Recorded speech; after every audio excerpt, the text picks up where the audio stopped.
When I came home after a week-long honeymoon, I heard noises coming from inside the house. I got scared that it might have been burglarized while we were gone. Did you hear that? Maybe there's someone in the house. Should we call the police?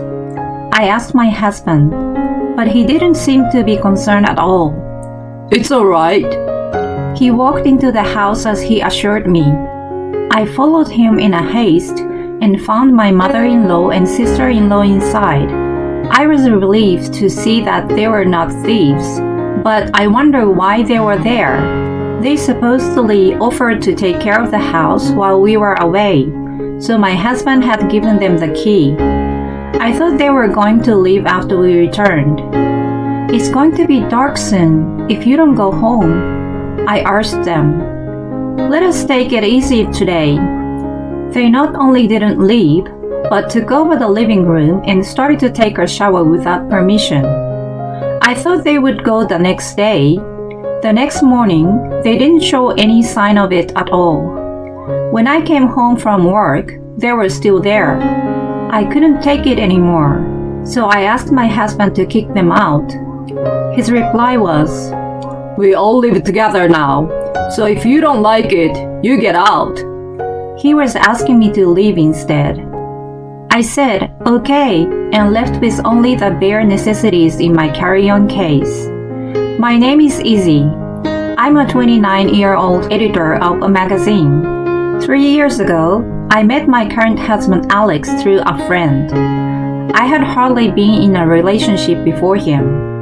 I was attracted to his decisive and dependable personality unlike me. He said the love word first, and after 3 years of dating, he proposed to me and we got married. When we were looking around for a new house and a wedding venue, he made everything go smoothly and was very reliable. I enjoyed living with him in our new house, but my mother-in-law Kelly and sister-in-law Joe were my headaches. My father-in-law passed away about 10 years ago. Alex's family consists of Kelly and 27-year-old Joe. I was worried that I wouldn't get along with them. We only had minimal contact with each other before we got married, so I thought we could continue to keep a good distance.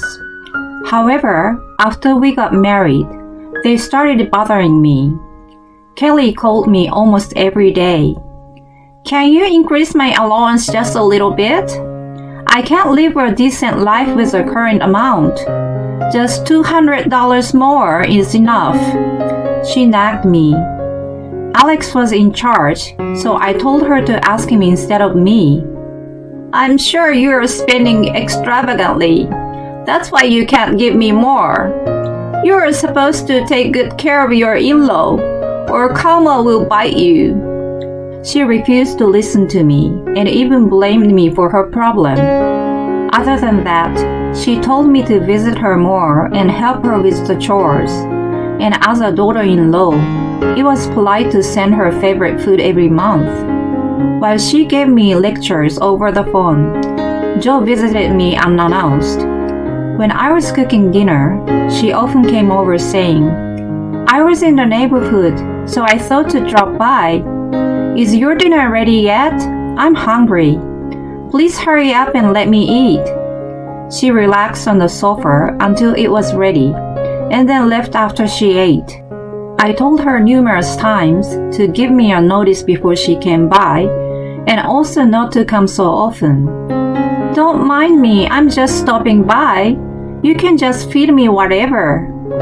She didn't want to listen to me, and it was useless for me to keep arguing with her. I couldn't be too harsh on her because she was Alex's sister. When I told him that I wasn't happy with Kelly and Joe, he also warned both of them, so I didn't react strongly against them myself. Then, 6 months into our marriage, Alex and I decided to go on a honeymoon, which had been delayed due to our work schedule. The destination was Europe, and we enjoyed ourselves to the fullest and released our daily stress. After a week-long trip without any hiccups, we returned to the house and heard the noises from inside. I got scared that there was a burglar. Did you hear that? Maybe there is someone in the house. Shouldn't we call the police? I asked Alex, but he didn't seem to be concerned at all. It's alright. He walked into the house as he assured me. I hurriedly followed him and found Kelly and Joe. I was relieved to see that they were not thieves, but I wondered why they were in the house. Oh, you're back. Give me a souvenir now. The bracelet I asked you for. Did you get it? Of course not. It's too expensive. While I was stunned, the three of them were chatting happily. Why are you guys here? Are you trying to say that our presence is a nuisance? An empty house is an easy target for burglars while you're on vacation. We went out of our way to protect it. You should be grateful. They offered to take care of the house while we were away, so Alex gave them the key. I told him that he should have talked to me about it. He responded that he didn't have time because they came to him at the last minute. What had been done was already done, so I tried to think that the house was safe thanks to them.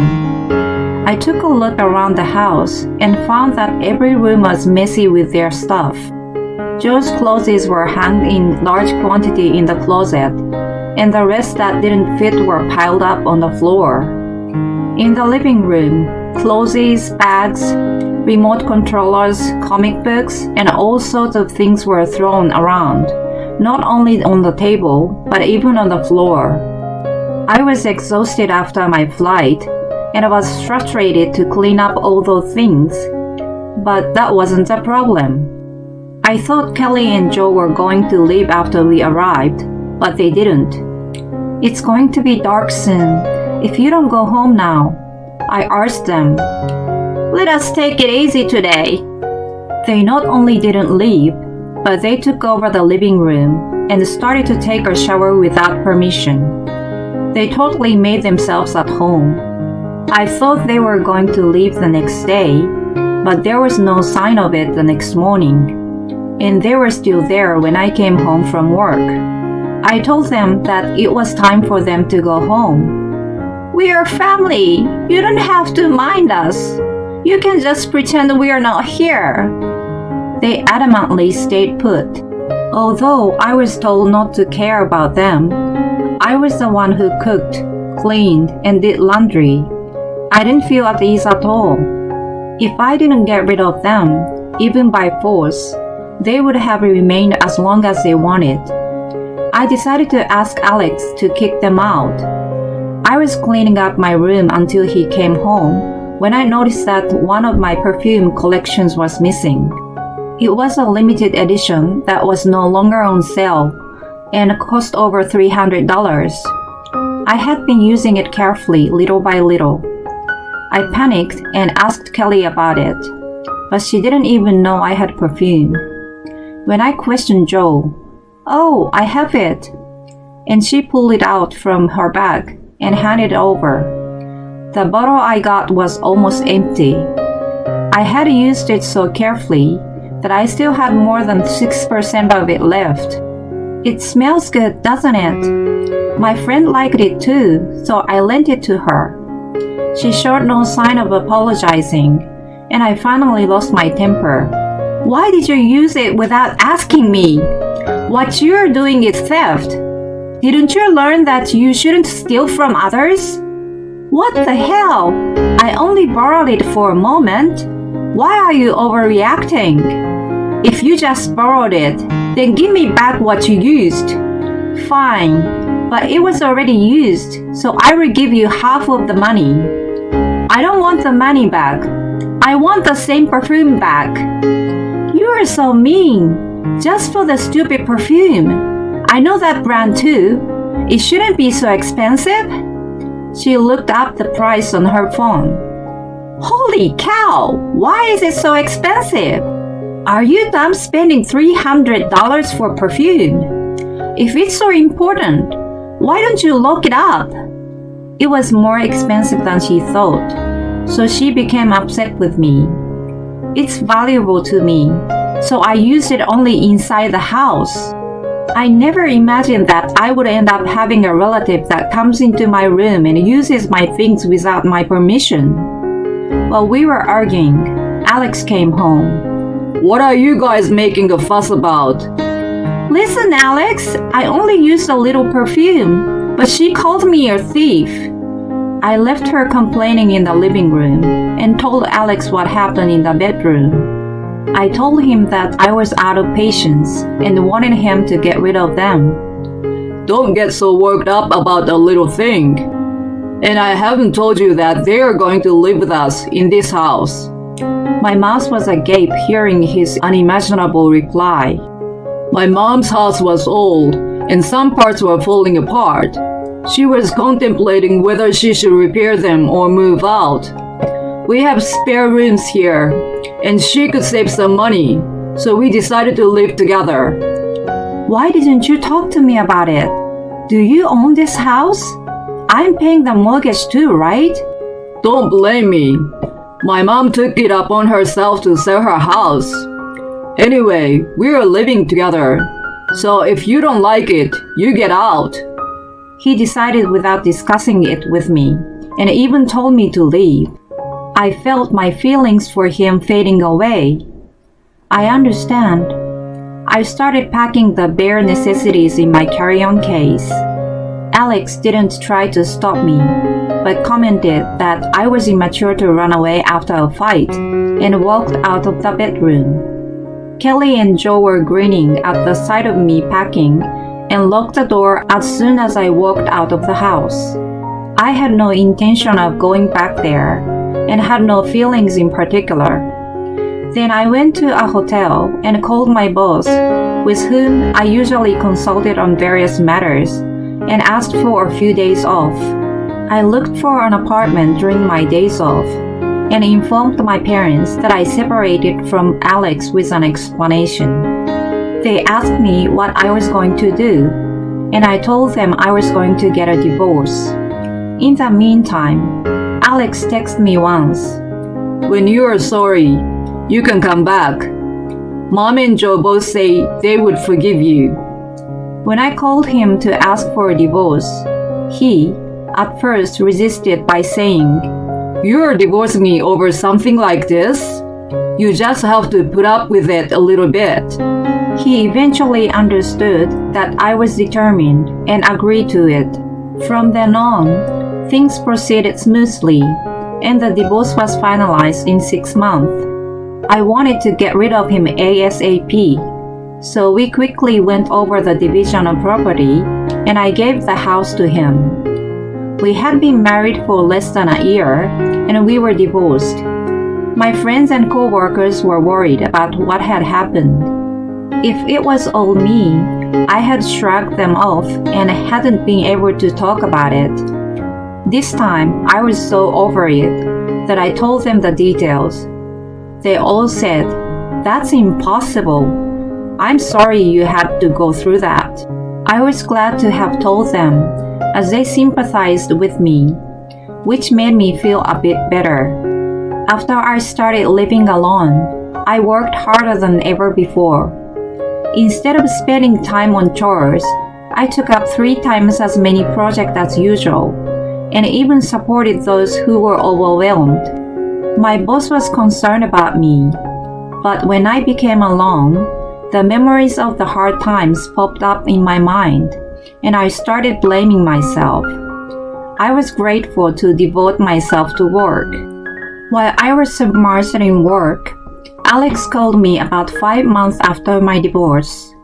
I had left most of my belongings behind when I left the house. I answered the phone, thinking it might be about that. At first, he asked me what I was doing and whether I was living alone. He didn't want to get to the point. I thought it was unusual, as he was the kind of person who got cranky if anyone waffled. I didn't want to waste my time, so I asked him the purpose of his calling. He said he wanted to get back together with me. I had no intention of it, so I said no and tried to hang up the phone. He rushed to stop me. Wait, There is something I hadn't told you yet. What is it? I'm busy, so hurry up. Can you lend me some money? I'm struggling to pay my mortgage. It used to be paid for by both of us, so I knew it must have been hard to bear the burden alone. I also knew it wasn't that much of an amount his salary couldn't cover. He explained that he expected to get a raise a few months ago, but it didn't happen. He was also told that there wouldn't be a chance of it in the future at his current performance. If that was the case, he decided to change jobs. He thought it was going to be easier to find one with better conditions. The reality was that he could only find one that paid less, and he hadn't been able to change jobs yet. Whatever the reason, I didn't want to lend him money. I told him not to call me anymore. You're still single, right? No one will take a not-so-young divorcee. You'd better get back together with me. I simply said, "No thank you," and hung up the phone. I didn't understand why I fell in love with and married him. I was so disappointed in my lack of discernment. After that, not only Alex, but also Kelly and Joe started harassing me many times. I found out from the conversations with them that they believed Alex was making a good income, all because of us buying a new house and having a big wedding. When their allowance wasn't increased, and Alex kept refusing to do so, they thought that I was preventing it. They rejoiced that they could live a comfortable life after I left, but his salary was less than they expected.